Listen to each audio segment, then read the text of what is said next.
Había unha vez unha nena chamada Lola que tiña moitos xoguetes, pero non lle gustaba compartir. Lola, podo xogar cos teus peluches? Son meus.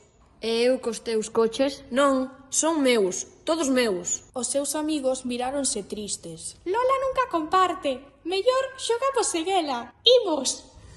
E así os amigos marcharon a xogar xuntos, sen Lola. Por que nadie quere xogar conmigo? Creo que debo aprender a compartir. Amigos, sinto, queredes xogar conmigo? Podo compartir os meus xoguetes. De verdade? Sí, podemos xogar todos xuntos. Que ben! Desde ese día, Lola aprendeu a compartir e nunca volveu quedar soa. Compartir é divertido.